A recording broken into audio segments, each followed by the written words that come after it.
ਜੀ, ਹਰਜੋਤ ਸਿੰਘ ਜੀ ਅਗਲੀ ਖਬਰ ਕਰਦੇ ਜਾਈਏ ਸਦਰਨ ਕੈਲੀਫੋਰਨੀਆ 'ਚ ਰਹਿਣ ਵਾਲੇ ਲੋਕਾਂ ਦੇ ਲਈ ਮਾੜਾ ਵਕਤ ਚੱਲ ਰਿਹਾ ਹੈ, ਖਾਸ ਕਰਕੇ ਜੇ ਆਪਾਂ ਕਹੀਏ ਪਾਣੀ ਦੇ ਮੁਤਾਬਕ। ਸਦਰਨ ਕੈਲੀਫੋਰਨੀਆ ਦੇ ਵਿੱਚ ਸੋਕੇ ਦੀ ਮਾਰ ਬਹੁਤ ਜ਼ਿਆਦਾ ਗੰਭੀਰ ਰੂਪ ਅਖਤਿਆਰ ਕਰ ਚੁੱਕੀ ਆ।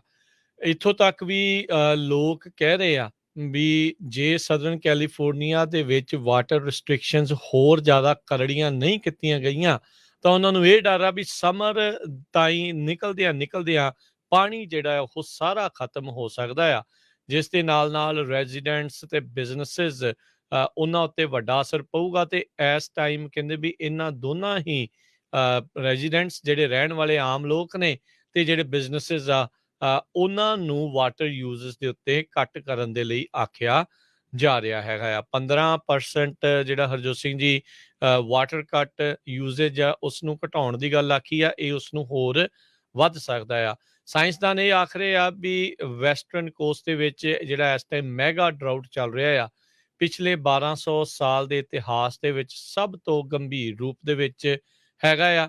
ਤੇ ਉਹ ਤਾਂ ਇੱਥੋਂ ਤੱਕ ਵੀ ਕਹਿੰਦੇ ਆ ਵੀ ਜਿਹੜੇ ਇਨਸਾਨਾਂ ਦੇ ਦੁਆਰਾ ਕੀਤੀਆਂ ਗਈਆਂ ਚੀਜ਼ਾਂ ਆ ਕਲਾਈਮੇਟ ਕ੍ਰਾਈਸਿਸ ਦੇ ਵਿੱਚ 72% ਯੋਗਦਾਨ ਜਿਹੜਾ ਉਹ ਪਾ ਰਹੀਆਂ, ਉਸ ਨੂੰ ਹੋਰ ਜ਼ਿਆਦਾ ਮਾੜਾ ਇਹਨਾਂ ਨੇ ਬਣਾਇਆ ਆ। ਸਰਦੀਆਂ ਦੇ ਵਿੱਚ ਮੀਂਹ ਘੱਟ ਪੈਣੇ, ਜਦੋਂ ਇਹ ਪੀਕ ਸੀਜ਼ਨ ਹੁੰਦਾ ਹੈ ਮੀਂਹ ਦਾ ਜਾਂ ਸਨੋ ਦਾ, ਉਹ ਇੱਕ ਵੱਡੀ ਜਿਹੜੀ ਸਥਿਤੀ ਬਣੀ ਹੈ। ਇਕੱਲਾ ਕੈਲੀਫੋਰਨੀਆ ਨਹੀਂ, ਨਵਾਡਾ, ਓਰੀਗਨ ਦੇ ਕੁਛ ਹਿੱਸੇ, Idaho, Utah, Arizona, New Mexico, Colorado, Wyoming, Montana, ਇੱਥੋਂ ਤੱਕ ਕਿ ਟੈਕਸਸ ਦੇ ਕੁਝ ਹਿੱਸੇ ਵੀ ਡਰਾਊਟ ਦੇ ਵਿੱਚੋਂ ਲੰਘ ਰਹੇ ਨੇ। ਸੋ ਸਥਿਤੀ ਇਸ ਟਾਈਮ ਵੈਸਟਰਨ ਕੋਸਟ ਦੀ ਅਮਰੀਕਾ ਦੇ ਵਿੱਚ ਪਾਣੀ ਨੂੰ ਲੈ ਕੇ ਬਹੁਤ ਜ਼ਿਆਦਾ ਗੰਭੀਰ ਬਣ ਚੁੱਕੀ ਆ।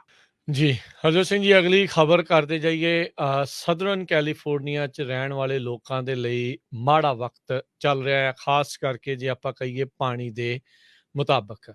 ਸਦਰਨ ਕੈਲੀਫੋਰਨੀਆ ਦੇ ਵਿੱਚ ਸੋਕੇ ਦੀ ਮਾਰ ਬਹੁਤ ਜ਼ਿਆਦਾ ਗੰਭੀਰ ਰੂਪ ਅਖਤਿਆਰ ਕਰ ਚੁੱਕੀ ਆ। ਇੱਥੋਂ ਤੱਕ ਵੀ ਲੋਕ ਕਹਿ ਰਹੇ ਆ ਵੀ ਜੇ ਸਦਰਨ ਕੈਲੀਫੋਰਨੀਆ ਦੇ ਵਿੱਚ ਵਾਟਰ ਰਿਸਟ੍ਰਿਕਸ਼ਨਸ ਹੋਰ ਜ਼ਿਆਦਾ ਕਰੜੀਆਂ ਨਹੀਂ ਕੀਤੀਆਂ ਗਈਆਂ ਤਾਂ ਉਹਨਾਂ ਨੂੰ ਇਹ ਡਰ ਆ ਵੀ ਸਮਰ ਤਾਈਂ ਨਿਕਲਦਿਆਂ ਪਾਣੀ ਜਿਹੜਾ ਹੈ ਉਹ ਸਾਰਾ ਖਤਮ ਹੋ ਸਕਦਾ ਆ, ਜਿਸ ਦੇ ਨਾਲ ਰੈਜ਼ੀਡੈਂਟਸ ਤੇ ਬਿਜ਼ਨੈਸਿਸ ਉਹਨਾਂ ਉੱਤੇ ਵੱਡਾ ਅਸਰ ਪਊਗਾ। ਤੇ ਇਸ ਟਾਈਮ ਕਹਿੰਦੇ ਵੀ ਇਹਨਾਂ ਦੋਨਾਂ ਹੀ ਰੈਜ਼ੀਡੈਂਟਸ ਜਿਹੜੇ ਰਹਿਣ ਵਾਲੇ ਆਮ ਲੋਕ ਨੇ ਤੇ ਜਿਹੜੇ ਬਿਜ਼ਨੈਸਿਸ ਆ ਉਹਨਾਂ ਨੂੰ ਵਾਟਰ ਯੂਜ਼ਸ ਦੇ ਉੱਤੇ ਕੱਟ ਕਰਨ ਦੇ ਲਈ ਆਖਿਆ ਜਾ ਰਿਹਾ ਹੈਗਾ ਆ। 15% ਜਿਹੜਾ ਹਰਜੋਤ ਸਿੰਘ ਜੀ ਵਾਟਰ ਕੱਟ ਯੂਜ਼ੇਜ ਆ ਉਸ ਨੂੰ ਘਟਾਉਣ ਦੀ ਗੱਲ ਆਖੀ ਆ, ਇਹ ਉਸ ਨੂੰ ਹੋਰ ਵੱਧ ਸਕਦਾ ਆ। ਸਾਇੰਸਦਾਨ ਇਹ ਆਖ ਰਹੇ ਆ ਵੀ ਵੈਸਟਰਨ ਕੋਸਟ ਦੇ ਵਿੱਚ ਜਿਹੜਾ ਇਸ ਟਾਈਮ ਮੈਗਾ ਡਰਾਊਟ ਚੱਲ ਰਿਹਾ ਆ, ਪਿਛਲੇ 1200 ਸਾਲ ਦੇ ਇਤਿਹਾਸ ਦੇ ਵਿੱਚ ਸਭ ਤੋਂ ਗੰਭੀਰ ਰੂਪ ਦੇ ਵਿੱਚ ਹੈਗਾ ਆ। ਤੇ ਉਹ ਤਾਂ ਇੱਥੋਂ ਤੱਕ ਵੀ ਕਹਿੰਦੇ ਆ ਵੀ ਜਿਹੜੇ ਇਨਸਾਨਾਂ ਦੇ ਦੁਆਰਾ ਕੀਤੀਆਂ ਗਈਆਂ ਚੀਜ਼ਾਂ ਆ ਕਲਾਈਮੇਟ ਕ੍ਰਾਈਸਿਸ ਦੇ ਵਿੱਚ 72% ਯੋਗਦਾਨ ਜਿਹੜਾ ਉਹ ਪਾ ਰਹੀਆਂ, ਉਸ ਨੂੰ ਹੋਰ ਜ਼ਿਆਦਾ ਮਾੜਾ ਇਹਨਾਂ ਨੇ ਬਣਾਇਆ ਆ। ਸਰਦੀਆਂ ਦੇ ਵਿੱਚ ਮੀਂਹ ਘੱਟ ਪੈਣੇ, ਜਦੋਂ ਇਹ ਪੀਕ ਸੀਜ਼ਨ ਹੁੰਦਾ ਹੈ ਮੀਂਹ ਦਾ ਜਾਂ ਸਨੋ ਦਾ, ਉਹ ਇੱਕ ਵੱਡੀ ਜਿਹੜੀ ਸਥਿਤੀ ਬਣੀ ਹੈ। ਇਕੱਲਾ ਕੈਲੀਫੋਰਨੀਆ ਨਹੀਂ, ਨਵਾਡਾ, ਓਰੀਗਨ ਦੇ ਕੁਛ ਹਿੱਸੇ, Idaho, Utah, Arizona, New Mexico, Colorado, Wyoming, Montana, ਇੱਥੋਂ ਤੱਕ ਕਿ ਟੈਕਸਸ ਦੇ ਕੁਝ ਹਿੱਸੇ ਵੀ ਡਰਾਊਟ ਦੇ ਵਿੱਚੋਂ ਲੰਘ ਰਹੇ ਨੇ। ਸੋ ਸਥਿਤੀ ਇਸ ਟਾਈਮ ਵੈਸਟਰਨ ਕੋਸਟ ਦੀ ਅਮਰੀਕਾ ਦੇ ਵਿੱਚ ਪਾਣੀ ਨੂੰ ਲੈ ਕੇ ਬਹੁਤ ਜ਼ਿਆਦਾ ਗੰਭੀਰ ਬਣ ਚੁੱਕੀ ਆ। ਜੀ, ਹਰਜੋਤ ਸਿੰਘ ਜੀ ਅਗਲੀ ਖਬਰ ਕਰਦੇ ਜਾਈਏ ਸਦਰਨ ਕੈਲੀਫੋਰਨੀਆ 'ਚ ਰਹਿਣ ਵਾਲੇ ਲੋਕਾਂ ਦੇ ਲਈ ਮਾੜਾ ਵਕਤ ਚੱਲ ਰਿਹਾ ਹੈ, ਖਾਸ ਕਰਕੇ ਜੇ ਆਪਾਂ ਕਹੀਏ ਪਾਣੀ ਦੇ ਮੁਤਾਬਕ। ਸਦਰਨ ਕੈਲੀਫੋਰਨੀਆ ਦੇ ਵਿੱਚ ਸੋਕੇ ਦੀ ਮਾਰ ਬਹੁਤ ਜ਼ਿਆਦਾ ਗੰਭੀਰ ਰੂਪ ਅਖਤਿਆਰ ਕਰ ਚੁੱਕੀ ਆ। ਇੱਥੋਂ ਤੱਕ ਵੀ ਲੋਕ ਕਹਿ ਰਹੇ ਆ ਵੀ ਜੇ ਸਦਰਨ ਕੈਲੀਫੋਰਨੀਆ ਦੇ ਵਿੱਚ ਵਾਟਰ ਰਿਸਟ੍ਰਿਕਸ਼ਨਸ ਹੋਰ ਜ਼ਿਆਦਾ ਕਰੜੀਆਂ ਨਹੀਂ ਕੀਤੀਆਂ ਗਈਆਂ ਤਾਂ ਉਹਨਾਂ ਨੂੰ ਇਹ ਡਰ ਆ ਵੀ ਸਮਰ ਤਾਈਂ ਨਿਕਲਦਿਆਂ ਪਾਣੀ ਜਿਹੜਾ ਹੈ ਉਹ ਸਾਰਾ ਖਤਮ ਹੋ ਸਕਦਾ ਆ, ਜਿਸ ਦੇ ਨਾਲ ਰੈਜ਼ੀਡੈਂਟਸ ਤੇ ਬਿਜ਼ਨੈਸਿਸ ਉਹਨਾਂ ਉੱਤੇ ਵੱਡਾ ਅਸਰ ਪਊਗਾ। ਤੇ ਇਸ ਟਾਈਮ ਕਹਿੰਦੇ ਵੀ ਇਹਨਾਂ ਦੋਨਾਂ ਹੀ ਰੈਜ਼ੀਡੈਂਟਸ ਜਿਹੜੇ ਰਹਿਣ ਵਾਲੇ ਆਮ ਲੋਕ ਨੇ ਤੇ ਜਿਹੜੇ ਬਿਜ਼ਨੈਸਿਸ ਆ ਉਹਨਾਂ ਨੂੰ ਵਾਟਰ ਯੂਜ਼ਸ ਦੇ ਉੱਤੇ ਕੱਟ ਕਰਨ ਦੇ ਲਈ ਆਖਿਆ ਜਾ ਰਿਹਾ ਹੈਗਾ ਆ। 15% ਜਿਹੜਾ ਹਰਜੋਤ ਸਿੰਘ ਜੀ ਵਾਟਰ ਕੱਟ ਯੂਜ਼ੇਜ ਆ ਉਸ ਨੂੰ ਘਟਾਉਣ ਦੀ ਗੱਲ ਆਖੀ ਆ, ਇਹ ਉਸ ਨੂੰ ਹੋਰ ਵੱਧ ਸਕਦਾ ਆ।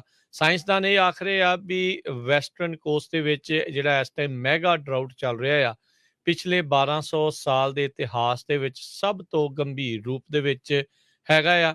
ਤੇ ਉਹ ਤਾਂ ਇੱਥੋਂ ਤੱਕ ਵੀ ਕਹਿੰਦੇ ਆ ਵੀ ਜਿਹੜੇ ਇਨਸਾਨਾਂ ਦੇ ਦੁਆਰਾ ਕੀਤੀਆਂ ਗਈਆਂ ਚੀਜ਼ਾਂ ਆ, ਕਲਾਈਮੇਟ ਕ੍ਰਾਈਸਿਸ ਦੇ ਵਿੱਚ 72% ਯੋਗਦਾਨ ਜਿਹੜਾ ਉਹ ਪਾ ਰਹੀਆਂ, ਉਸ ਨੂੰ ਹੋਰ ਜ਼ਿਆਦਾ ਮਾੜਾ ਇਹਨਾਂ ਨੇ ਬਣਾਇਆ ਆ। ਸਰਦੀਆਂ ਦੇ ਵਿੱਚ ਮੀਂਹ ਘੱਟ ਪੈਣੇ, ਜਦੋਂ ਇਹ ਪੀਕ ਸੀਜ਼ਨ ਹੁੰਦਾ ਹੈ ਮੀਂਹ ਦਾ ਜਾਂ ਸਨੋ ਦਾ, ਉਹ ਇੱਕ ਵੱਡੀ ਜਿਹੜੀ ਸਥਿਤੀ ਬਣੀ ਹੈ। ਇਕੱਲਾ ਕੈਲੀਫੋਰਨੀਆ ਨਹੀਂ, ਨਵਾਡਾ, ਓਰੀਗਨ ਦੇ ਕੁਛ ਹਿੱਸੇ, Idaho, Utah, Arizona, New Mexico, Colorado, Wyoming, Montana, ਇੱਥੋਂ ਤੱਕ ਕਿ ਟੈਕਸਸ ਦੇ ਕੁਛ ਹਿੱਸੇ ਵੀ ਡਰਾਊਟ ਦੇ ਵਿੱਚੋਂ ਲੰਘ ਰਹੇ ਨੇ। ਸੋ ਸਥਿਤੀ ਇਸ ਟਾਈਮ ਵੈਸਟਰਨ ਕੋਸਟ ਦੀ ਅਮਰੀਕਾ ਦੇ ਵਿੱਚ ਪਾਣੀ ਨੂੰ ਲੈ ਕੇ ਬਹੁਤ ਜ਼ਿਆਦਾ ਗੰਭੀਰ ਬਣ ਚੁੱਕੀ ਆ।